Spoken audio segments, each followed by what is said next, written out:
From this video title, you might have already know that what this video is about. So I'm going to tell you how I started thinking of quitting my job, and then currently how I've already told my supervisors that I'm quitting my current job. So my current job is actually a software developer in the startup called PSLOVE. So if you want to know about PSLOVE, you can go in the link below. They're basically a feminine tech company that sells both physical and they have a IT product. So their physical product is a heat pad for menstrual pain, female's pain, and then their IT product is an app, a period tracker app. So if you want to know more about it, you can go to the link below. Not sponsored, it is my company. Alright, so I'm going to explain to you how I got started thinking of quitting my job.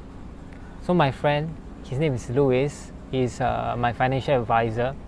He told me to do this personality test, financialpersonality.com, I think. The link is down below, so you can take it. I highly recommend.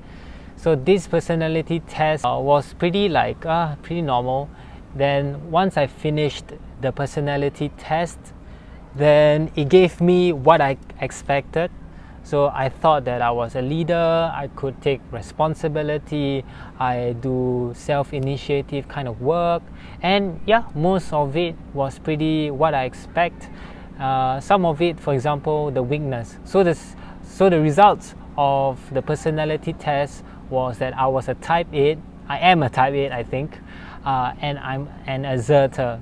So type 8 asserter, their strengths is leadership, while their weakness is anger. So I think I can relate to the anger part, which I think some personality tests didn't really manage to pick up. So I was quite surprised and pretty shocked on that results. Then after that, what I did next was kind of ignore it, because I kind of knew this was my result. So my friend also gave me, if I want to know more about my personality in depth, he gave me this book called The Enneagram Made Easy. So Enneagram is 9 personalities but intertwined. So that's the cool thing about this Enneagram personality concept. So I just actually ignored it. One of the occasions made me read my personality in depth in the book itself. So, whoops, it's a bit windy. Thus, there was once where I got very riled up about a situation. It has to do with reservice and pay and whatnot. So one thing that I did differently was I had to step back on that situation, because I thought to myself, why was I so angry about it? And then the only answer that I could came up with was I should read the book that my friend Louis gave to me. So I read the personality on an asserter. After reading a few pages of it, I was really shocked by it, because most of what it describes of an asserter or a type 8 was really very true. A type 8 doesn't give a damn about whatever they're wearing or whatever people say about them. And I really could relate, because not a lot of personality tests or results have told me that. They told me oh, you have leadership skills. Yeah, I know about leadership, but this is something that only I can relate. Nobody knows that I am consciously trying to be different. So how I knew that I am always someone who don't want to follow the norm or the normality is that even a word, is that when I was young, I remember back in K1 or K2, right? There was this activity where you have to choose your color of the balloon. So everyone chose the normal colors of red, orange, blue, and yellow. And the thing is, right, there was one color that nobody picks because they deemed not popular or whatnot. So when it came to my turn, right, when the teacher asked, Haris, what color of the balloon would you like? And you know what I said? Ungu! So ungu in Malay, it's actually purple. So nobody chose purple, and I wanted to choose purple so bad. And that's when I found out that looking back that damn, I must be an asserter because I don't really like following the norms, and I'm really proud of it. Like in school, I don't really like hang out with popular kids or whatnot. I just felt that I want to hang out with, like, I guess, the outcasts or whatnot, right? One more thing is, like, for example, the MRT, right? People usually take the escalator up, but for me, I was like, no, I want to be different. I'll take the stairs. Not saying that I want to be healthy or not, just for the sake of being different. It's really so. An asserter will always try to push uniqueness. Yeah, and I really could feel that because I always love people who are unique, who have their own story to tell. That's why I created this podcast called Quarter Life Crisis, because everyone has a unique story to tell, and I want to share that story to everyone. I think that's why I do certain things, because of my personality. And that personality asserter has more things to say about when I was a child, when I'm a teenager, when I am a parent, different things that I do when I'm in different stages of life. I'm not a parent, but a lot of things they say was pretty accurate. And then I came to the job of an asserter.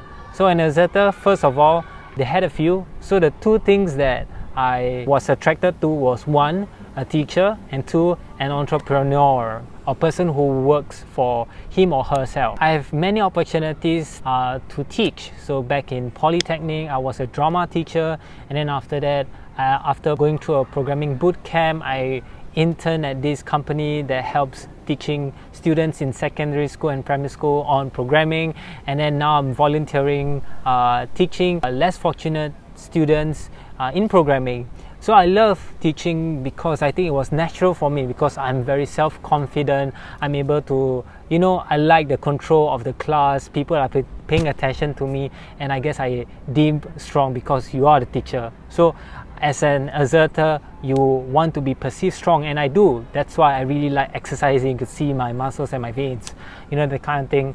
All of this is natural to me. I will feel like I want to be strong, and it's because it's due to my personality. That's why. Second, the job that was very interesting for me was that entrepreneurs. A lot of asserters like to be entrepreneurs because they are very self-disciplined, strong-willed kind of people. And that's what I felt that I should go next, because as a software developer, you don't really have the opportunities to be an asserter, a leader, because I guess I felt very natural being a leader and such. That's why I felt that I have to move on from software development to something more in terms of leadership roles. Yes, I understand that leadership roles you have to be experienced and whatnot, but I felt that, oops, sorry, oh my god. So yes, I felt that most leaders, that you have to have some sort of experience and whatnot, but what I know in fact that being a leader or good leader doesn't really matter on the experience that you have. I mean, in terms of experience, yes, it's very good to have experience, because in terms of situation that comes up, right, then you are able to execute the solutions very easily. But that doesn't mean that you're a good social leader or a good people's leader, where you understand the people on different levels or in a company. So I want to really practice on these leadership skills, because I feel very natural being a leader. When there's opportunities of being a leader, I will raise up my hand, I will do it. I want to initiate, because I felt that it is something natural for me to do. That's why by being a software developer, it is not going to fulfill my potential. And I don't want to regret just doing software development and whatnot. Software development is great. Trust me, software development is great, because it's like a superpower. You can create businesses out of it, without much capital. You can just create code and then create an app, create a service, or just using code, which is most of the time free. Just learning might have an initial cost. But other than that, most of the time you're going to code and then see how the app or service goes along. And most of the tech companies, just tech itself, there's no physical products, are worth a lot of money. That's why I felt that software development is pretty good, but I need to be in a position of leadership, because that's what I'm naturally good at. That's why in any opportunities that present me, I will try to take in. So like I think maybe I'm impatient, but from my experience, all of my decisions are deemed impatient or impulsive. For example, I quit my degree in psychology after one semester. That's why I quit so fast. Is because that I felt that it wasn't good for me. It wasn't a long-term plan for me. So I decided to quit, and I got a job just doing software development, and I didn't really regret it. Yeah. And then now I'm going to quit my job. Is there a sense of regret? Honestly, no. Because the biggest risk that you can take is not actually taking any risk. Mark Zuckerberg said that. So that's why I felt that I'm still young, I don't really have a lot of commitments, and this is the best time for me to take risk. I think I consider a lot of Gary V's vibe and knowledge, right? But I do agree, because when you are young, I feel that you don't really have to work for anyone. If you really have the tendency for you to try your own, to venture on your own, right, then just go for it. Because you're young, you don't really have a lot of commitments. Once, I guess, I'm not a family man, I'm not a parent, but I felt that once you have commitments, right, for example, you're married or you have someone that depends on you, or you have a family and whatnot, right, then it's harder for you because you have so much more responsibilities to take. I am young, I am single, and that's why I felt that I can just do it all, risk it all, because I have nothing to lose. Really, I have nothing to lose. I mean, working for someone is great because you learn a lot, but there's always a time where you felt that I think it's time for me to move on and time for me to just work for my own. Because by working for someone, I've become more self-aware on what I like and what I don't like, and also you experience how a business starts and such. So I'm really scared actually. I'm really scared and actually excited for this journey ahead. So I'm left with a month and a half of work till the end of my current job, and I'm really oh my god, yeah. Would I regret this? I would regret not taking this opportunity, honestly. If I don't quit my job, then I will regret. That's the only thing that I don't want to live by, regret. Because regret is worse than having no money. Regret is the worst feeling that you can ever feel, because it will just be at your back, you know. So if I have the opportunity to do it, I will do it. That's why I felt that by quitting this job and just doing on my own, and probably I will struggle. Yes, definitely it's a hard journey ahead, but I think it is for me. It is for me to do, and it's for me to explore. So I think that's why I told my supervisor that I want to quit, and yeah, so he was okay with it. He was really nice about it, and yeah, so that's about it. That's me sharing on how I eventually decided to quit. It's not like a fuck this job, oh my god, my colleagues are toxic, oh my god, my boss don't understand anything that I do. No. My company is pretty good. They're really very nice. My colleagues are nice. My supervisors are nice. My bosses are nice.